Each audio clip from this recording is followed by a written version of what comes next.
Good afternoon. Welcome to the MLF1 podcast, episode 5, with our special guest, Moses Kemibaro. Moses is a digital guru, tech legend, blogger. He runs his own company, .savvy, and consults for many companies on digital strategy, including today. Welcome, Moses. Asante sana, Limo. Nice to have you. You're our first repeat guest. How does that feel? I think, I didn't know I was the first one, but I guess I'm happy. I guess it means possibly I did a decent job the last time to be called back again. Okay. You're in the digital media space. How would you estimate the F1 audience in Kenya? Well, that's a great question. As you know, you and I have been following Formula One in Kenya for a long time. I think we're some of the old dogs in this space, running around at races at places like Soho's and I think they're now defunct Choices and others. Carnival. Exactly. And we used to meet back, 15 years ago Yeah. in such places, even longer. And for sure, I think that time it felt, I think, back then to be something elitist, perhaps, in terms of the crowd, the kind of people you'd see at these places following Formula One. It was definitely not as mainstream as it is today. Because one of the things I noticed immediately is that every race these days, going through the weekend, if you just go on Twitter, for instance, you can see the trending topics around the drivers, around the circuits, or the topic of F1 in one form or another. So clearly, it's gone very, very mainstream in the way that football, like the Premier League, is right now in this country. I noticed there's a day in 2020 where you noted that 8 of the top Twitter trends were on F1. I think there was a day Gasly won in Monza for his team, which was quite unique after other drama with other teams. Yes. So clearly there's a young audience following in Kenya. Oh, absolutely. I mean, it's gone completely mainstream. I think when you talk to everyone young, I think in particular the phenomena of Lewis Hamilton, without a doubt, sort of endeared people to Formula One, the first black racer, somebody that people could relate to. I think for sure he's served a very big role in popularizing or mainstreaming the sport. But for sure in Kenya, even the younger generations are very aware and are following the races because of him, I think. Now, I think Kenyans watch the sport in different ways. And I noticed a few months ago, you asked that MultiChoice DSTV actually slice a package off for people, that the bundled package they do for all-in-one sports is not going to work in the future, and that they should maybe give F1 fans what they want and cricket fans a slice and football fans. Do you see that happening in the near future? Well, I don't know. I think a lot is predicated on MultiChoice's business model, isn't it? Like they like to bundle, they go get all the licensing and the deals that they sign up with the various content providers, I suppose. And then they bundle it, which is sort of seems to be their commercial model. I don't know whether they're really equipped to really sort of give it as a smaller sort of a package. And in particular, right now F1 is running their own streaming product. That's what I subscribe to right now. Okay. I think it's costing me the equivalent of about 500 shillings a month, which serves me perfectly. There are some elements of the content that you don't get that you get on the main broadcast, the typical satellite broadcast. But for me, for my needs, is that I see the race, I see the practice sessions, qualifying, and that's what really counts to me. So I think they need to rethink the model. I think if they can leverage the popularity of these sports as it was, so people can have it on their phone at an affordable price, possibly as little as 500 shillings a month, I think they would gain customers. And I would say that model, again, could easily cascade across to football and others, where you're not paying for the whole 10,000 shilling package, but you just pay for the segment or even per game or per race could be another possibility. I use Wi-Fi at home, but for somebody who say they get the F1 package, what would you advise them to do in terms of mobile data? Because that's quite a pricey point for an F1 race. Probably runs for about 3 hours. And how many GB would you estimate that would be? And what would you advise them in terms of a cost? Somebody on their phone. Yeah, that's a great point. I mean, if somebody's using bundles, I'm guessing here. I don't know how much data it would take, but I'd probably guess, anywhere from 2, maybe 3 GB. And if you're using something like Safaricom, I mean, it could very easily be that you have to take the package that would cost you at least a couple of thousand a month, Okay. To sort of affordably consume that content. And then, of course, it's streaming in HD. So, it's definitely consuming a lot of data. to get that crispy, visual. So, yeah, I think probably, you probably need to spend at least 2K, I'd guess, per Okay. month on data. Yeah. Now, last year I started on the app, and again this year. But I've noticed this year two things. One, it seems to buffer a bit more. And then two, you can't take screenshots, which I used to like doing that last year. I don't know if you've noticed. Oh, no, I haven't done the screenshotting. I mean, I watch on the phone sometimes if I'm on the move. I'll watch it on my laptop a lot, or I'll stream it on the TV. Okay. Using Chromecast. But you're right, actually. Very recently, surprisingly, I've noticed significant buffering and lag times, especially on the laptop, for instance. So I end up using the one on the phone. I don't know what that's about, but I remember when they first launched in Kenya a couple of years ago, there was some quality issues around the broadcasting, and you had to kind of work around that. Okay. I think it's good. It's a relief to know I'm not the only one getting that. And when I do the questionnaires they send, I'll let them know that there are issues which some of us are encountering. Yeah. Okay. Now, there's an online experience, but the real live experience. I think you're one of the few people who went to a race in India. Yeah, that was I think it was really a blessing from God to get that opportunity. It was back in 2012. I went to the India GP, which is no longer there, but it was a wonderful experience because I already had a visa. I was working at the time with a company based out of Bangalore, and I already had the visa, so I just need to book a ticket. It was one of the most affordable venues, and I didn't quite sit in the main grandstand. I think I sat in the one just next to it, Yes. which was a big mistake. Because as I came out for some of the breaks, during the practice sessions and all, I found a very large contingent of various Kenyans that I knew were actually in India. And it was almost like meeting people in Nairobi in the street, like, oh, you're here, you're here, you're here. And all of them, knowing that the price of India was so affordable, I don't go from the main grandstand. Yes. One of the few places you could literally afford it, And here I was skimping on a little few $100s, and I could have been, in the best spots. But what was my experience like? I think one caveat for me, I think, was I traveled on my own. I didn't go with a crew. I did meet people at the venue, but I don't think I met any of them subsequent to that. It was a wonderful experience for sure. Seeing the race, seeing the drivers, on the track, the parades and all that. But one thing was certain to me is that India did not feel like what I like to call a temple of Formula One, in the way that you have Monza or Silverstone or some of the Spa, some of those what I call real Formula One temples, So, but it was good enough for me in the sense that it was real. It wasn't a TV. It was there. You could feel it. You could touch it. You could smell it. The cars were so loud at the time. They were still on the pre-hybrid era, and it was just incredibly loud. You had plugs you put in your ears.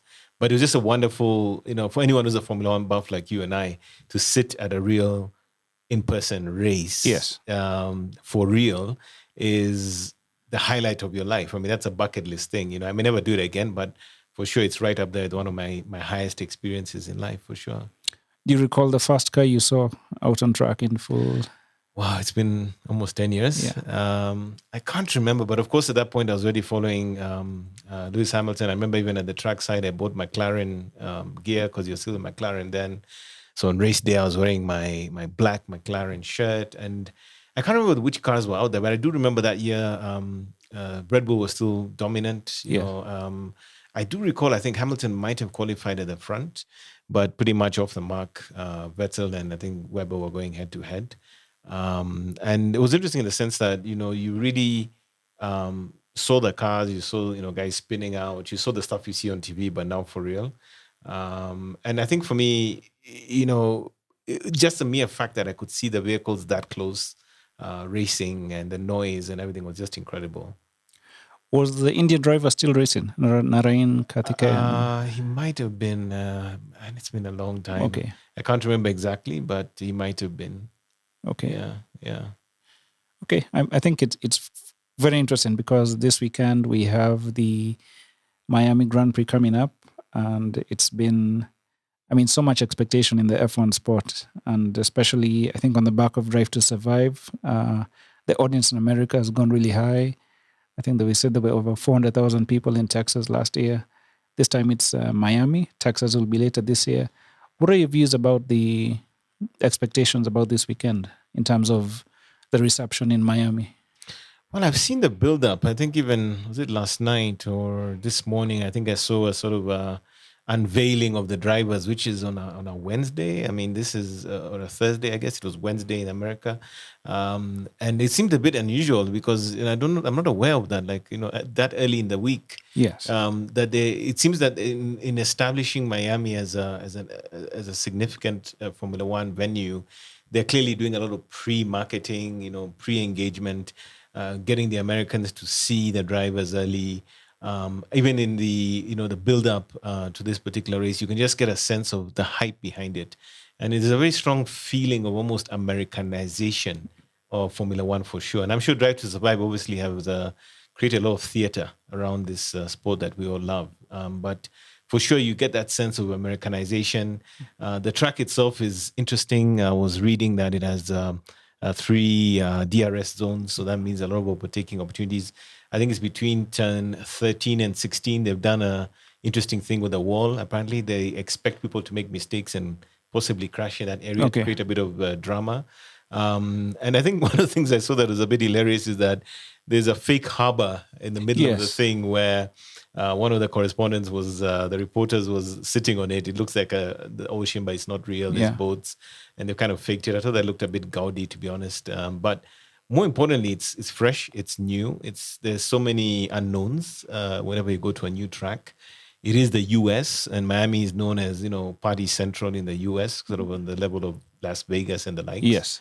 And that's also is a new venue coming in, going forward. So eventually America will have actually 3 different venues, right? For Formula One. But you just get a sense that Miami kind of brings a sense of Americanization, a loudness, possibly not in the way that, Monaco is glamorous. Okay. But it just sort of feels like it's becoming more mainstream, more almost a little bit NASCAR-like, I suppose, Okay. Miami's in Florida, which has a lot of motorsports, Daytona, Sebring, and I guess they want to establish a F1 there. But I've been a bit concerned about the early videos we've seen about the track, but it's been more about the amenities. As you said, there'll be the boats in fake water in the middle of the track, but it's been all about club seats and about viewing point, not really about the track so far, which I hope is ready by now. Yeah, I think it's definitely is being driven around the user experience, isn't it? It's about the fans, it's about the audience. Yes. It's about the spectacle of Formula One more than anything. And I think, as a new venue, they're obviously trying to up the ante on anything that has been there subsequent to this. So for sure, you get a sense that they're trying to, I guess it's just mainstreaming, right? They're just trying to make it accessible. They're trying to make it mainstream. They're trying to give it some polish, give it a Miami flavor, so to speak. And I think for all intents and purposes, at least in terms of the hype, they managed to pull that off. But within the end of the day, we want a good race. We want an interesting race. We want to see, those 3 DRS zones throwing up surprises. And obviously, we're excited to see what Mercedes potentially is bringing to the track, because they say that they might have found some solutions to their porpoising problem. We're looking forward to that. So we're keen to see, have they cracked it? I mean, these guys are 8-time champions as a constructor, back to back. Yeah? So you almost imagine that once they fix their issues, could they be fighting in the front as early as this weekend? I mean, last year they also started slow, but they caught up and finished ahead. They won the Constructors' Championship. Yeah. In terms of expectations, I think there's also been a bit of concern about Miami. A friend of mine there, he is a fan. He's been to a couple of races. He wanted to go, but he said the ticket prices were just too much for him, and he's going to watch on TV. And I think there have been lots of, you look at some of the packages, restaurant packages, to be on those boats and the club seats. It's been quite considered out of reach for many guys, but still the tickets have sold very well, according to the organizers. Yeah, I think it's a whole showtime aspect, isn't it? I mean, just kind of like these, tickets to watch a heavyweight boxing, Super Bowl in Miami. Exactly. Yeah. I think anything that has the gravitas of something like Formula One in a place like the US is always going to attract a premium, and also, America is big on motorsports anyway, but I just think Formula One is really coming into its own there for the first time. But for sure, it depends on the venue. Miami is what you'd call a sexy venue, as it were, and I think therefore it attracts the premium that comes with that, almost like Monaco, Now, the sport has come this far in America, as you've said, run by an American company. It's got 3 races. In the next few years, we'll have 3 races in America. Is it time for an American driver? Because it's been many years since Americans made an impact on the sport. I think we had Michael Andretti, Scott Speed, Alex Rossi, but they really had very short careers in teams which are not performing. And the last, not really genuine Americans were, I think, Jacques Villeneuve and Juan Pablo Montoya. Not really Americans, but familiar to American audiences as kart winners and who came into F1 with the Williams team and who contested for actually won wins and won championship. So do you think Liberty would want to have an American driver, and how soon and probably where would they find a quality seat? I think that's a very interesting question. I mean, America, for some reason, hasn't produced the number of drivers you'd expect in a sport as big as Formula One, especially given that motorsport is so very big in the US, and when you think about it, like you mentioned Scott Speed, I remember him and a few other people. But more importantly, I think they do at least have an American team in the form of Haas, right? Yes. Haas F1 is a US team. In my opinion, that would be the perfect vehicle to have an American driving an American, car from the US. We have our Canadians, obviously Latifi and others who are just cousins, as it were, from the US and Canada. But for sure, I think what you find in Formula One, and I think this is the reality of the matter, is that Formula One is brutally about performance, in the sense that it's all about meritocracy. If you're a really good driver and you are able to impress, then you will get into Formula One. And sometimes seats, as we know, are very limited. We have very young talent that is sitting on the wings waiting to come in from GP2. And I think there's a new guy called Piastri, I think. Yes. He's waiting. Potentially, they're saying he might be in a drive as early as this season. Somebody might be getting lifted off. Yes. But more importantly, it's all about the talent. It's all about the capability. And I think from that point of view, it's always going to be about the cream of the crop, meaning as a driver, as a team, you will always be looking for the best talent. Given that I'm saying that, you've got to remember Haas had drivers who are essentially, paid drivers for the longest time, with our recent situation with Mazepin. But more importantly, by and large, for the teams that are actually financially viable, they will always try and get the best driver that they can afford into their car. Okay. I think, so I think one challenge with American drivers was it was not automatic that you would go. It happened with Villeneuve and with Montoya that you could cross over as a kart champion from America and go to a top team in Formula One. Whereas that was the exception, but more likely you'd have to go into Europe, spend a few years, and work your way up into F3, F2, F1. And I think maybe there was a bit of isolation in that aspect. But I would like to see possibly Netflix following a driver, following his dream, going to live in the UK or Monaco and working his way up, hopefully into a top seat.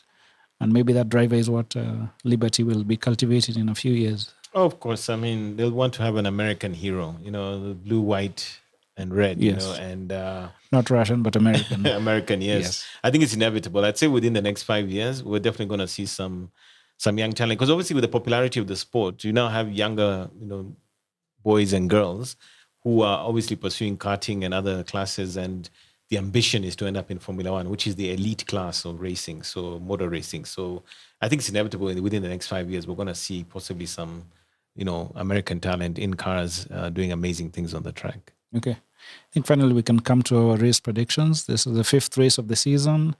It's 2-2 between Red Bull and Ferrari so far. But I think going into new tracks in the last few years, you've had Max Verstappen and Lewis Hamilton really come to the fore. I mean, showing their experience, and on a new track where nobody knows anything, they've risen up. And I think it's some comfort to Mercedes fans that they have been able to score podiums, even if they don't qualify well, they race quite well. So what's your prediction for this weekend? To be honest with you, I don't think there's any benchmark or situation there. First of all, we know the track is, I guess, fairly new. New tarmac. It's going to be very grippy. I think the fact that it's so new. Secondly, we have a situation of cars that are seemingly getting better as the season's going along. I think you have to look at McLaren. Okay, you have to look at McLaren, specifically Lando Norris, where he was in Bahrain, where he is now. He was on the podium in the last race in a very based on pure merit. It was not a backmarker car anymore. He's up there. He's mixing it up with the big boys. You have to ask yourself questions around Ferrari. You have to ask what's happening there, because they never brought any updates to their last race. Clearly, Red Bull have taken a step forward. We don't know what package Ferrari is bringing to Miami. So we don't know whether Leclerc and Sainz are going to be right at the sharp end or not. McLaren are definitely in the mix. I fear for Ricciardo. I think there are question marks around his performance lately. Obviously, looking at Lewis Hamilton and George Russell, you have to say right now at the minute, George Russell could be in the mix if that car is performing decently this weekend. But if I was to just put my money on where I think this race could be won, I think you have to look at Perez and Verstappen. I don't know why. And Leclerc. I think those three are the guys I'm looking at. Sainz, I'm kind of feeling, has made far too many mistakes with a good package. I don't know what's going on there. Maybe the car is optimized for Leclerc more than him. But I just sort of feel between Perez, Verstappen, and Leclerc is kind of like where the real action is. Okay. And for some reason, it called me optimistic or something. I feel like Perez is the dark horse of this season, meaning everyone's turning their attention to Verstappen. Everyone's looking at Leclerc. But I think Perez could be the joker in the box, in the sense that he's the guy who can come out and potentially, because this is an opportunity for him to win a championship. Yeah. If he can wring out the performance out of that car the way Verstappen does, and we know that Verstappen likes to drive the car on the nose. Right? He drives with the front. Perez has a different driving style. Every driver who's driven with Verstappen struggles because the car is made for Verstappen, not them. And he seems he's adjusted his driving style to the point that he even got a pole position this season. I think Perez could be the surprise package, even in Miami. And given also that it's a predominantly Mexican destination in terms of, the very big Mexican contingent we're going to expect at that race, he's got every incentive to perform well. So I don't know. I think it's between those three guys. Okay, it's probably the closest to a home race. Exactly. It's not far from home at all. Perez, for him. Yeah. Okay, so you see Chico up there with Verstappen and probably Leclerc. Yeah. And Sainz has a lot to prove, but he just needs to slow. He just needs to get reliable, get consistent. I think Perez will win, or has the potential of winning, just by being consistent. That's what he's doing well. He's being consistent. But you said there's been a lot of build-up, even as you said, Wednesday, you've seen drivers' introduction. I've seen drivers on TV, Lewis Hamilton. George Russell at the basketball game. Yes. Yeah. Throwing baseballs. I think for once, you've seen drivers who are really, seeing how F1 has come into its own. And do you think any will be overwhelmed, become starstruck? And because I'm sure the number of celebrities will be amazing on Saturday and Sunday. And you may have Hamilton used to this stuff, but then other drivers will be shocked by, you've seen guys with Michael Jordan, you see guys with Tom Brady, and really, these are young guys, and they are seeing idols of theirs in other sports now come in and checking them out on the track. Do you think there'll be any guys will be starstruck and maybe be off their game this weekend? That's a very good point. One thing we know is that, for instance, Hamilton is the kind of guy who could go to New York, do a fashion show, and 2 days later be in the car and win a race. Yes. He's completely at home in that sort of diversity of lifestyle. You look at a guy like Verstappen, he's a complete machine. He doesn't have time for media and the fanfare that goes around Formula One. He just wants to drive, completely different philosophies. He's like an old school racer, focus on the drive, nothing else. I think it is a bit of a distraction, but I think we're learning also from the Hamilton situation that it's all about a holistic lifestyle, isn't it? It's about balancing the racing with other elements that are important to your life, So I think that was seen as very unusual, 5, 6, 7, 8 years ago when Hamilton was doing that. You're expected to be 100% focused on racing. He's proven that you can have a mix, but not necessarily everyone has that. And the ability to switch on and off between, this celebrity-driven fanfare versus driving the car. But that being said, these guys have been driving professionally, so to speak, since they're like 6, 7, 8 years old. They've had regimens, they've had training, Yes. They've had so many races. These are guys who are able to switch it on and off, because that's what they are. They're race drivers. And, they get in those cars and all they want to do is drive and win. Yes. So the methodology, the routine, the psychology is all there in place already. But for sure, Miami just seems to be a little bit too much, in my opinion. So much fanfare, so much. side activities from the racing that it feels almost like it's detracting from the main event. But, maybe that's how they get people more interested in the sport. I think someone made a comment that, when they go to Monaco, they are stars with celebrities around them, but it's kind of older celebrities who they don't really connect with. But now here they have really young celebrities coming to the track. I think we saw a bit of that in Texas the last few years, and now I think Miami is going to be quite big. Yeah, I mean, definitely there's a sense of younger, more hip, more fresh people coming to the US races. Of course, it's in their backyard in any case. I mean, it's their country. Whereas Europe seems to sort of be established money, wealthy, successful, established people, very glamorous. Definitely a different type of persona that you see between the US and what happens, let's say, in Monaco. Especially, as you said, in Monaco. Yeah, It's not, Monaco is like the diamond, is a crown jewel. It's a track where you can, overtaking is like a miracle. People don't even overtake there, So I don't know. It's a race. It's glamorous, and everyone wants to win it. But in terms of pure racing, really, unless you qualify at the front of the grid, then more often than not, you don't really get to win that race, right? with the new larger cars, okay, they're not new; they've been there for a decade. But do you see Monaco under threat, because it's clearly not ideal for these newer, larger cars? And as you said, there's no overtaking. Once Saturday is over, that's pretty much the race unless you crash.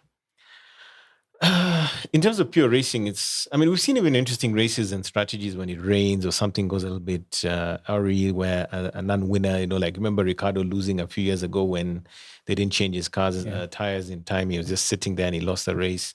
I mean, drama does throw itself up, but for sure, Monaco has become almost like, if I can think of races in the analogy of a car, Monaco is almost like the Ferrari of races, meaning it's that sort of elite, premium, glamorous event that everyone wants to win. A little bit like playing the Masters or the Open when you the talk British about Open for British golfers. Yeah, when it comes to golfers, there are all these fantastic Wimbledon. Exactly, there are always these sort of pinnacle events, right? And I think it has that heritage and legacy to always be a pinnacle event. But I think there's a clear sense that we all want to win it, but you pretty much win it in qualifying, right? Okay. And it'll continue to stay. And I think as new venues come, they'll all bring a different mix to the collective. There'll always be something different here, something different there.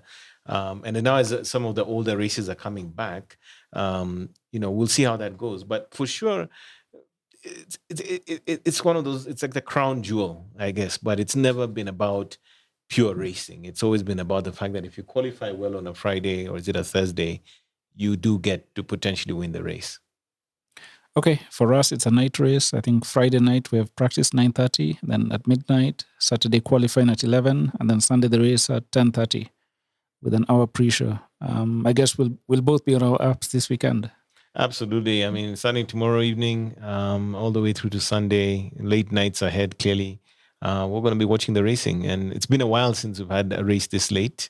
Obviously because of the COVID pandemic. So very keen to see how that goes. And of course, as we do some other flyaway destinations that are going to be also on the calendar this year, we'll see how that goes. But I'm excited. It's a new track, new race, new possibilities. Absolutely, hoping that Mercedes start to bring their game back this weekend. And let's see what the new track throws up in terms of, unexpected opportunities for all the teams. Looking forward to it. Thank you, Moses. Please follow Moses at moseskemibaro.com. Moses Kemibaro on Twitter and Instagram. Thank you to Semabox, a podcast incubator at the Baraza Media Lab on Riverside, Nairobi. They are follow us on MLF1 podcast, also on Twitter and Instagram. Thank you for listening, and see you in the next episode.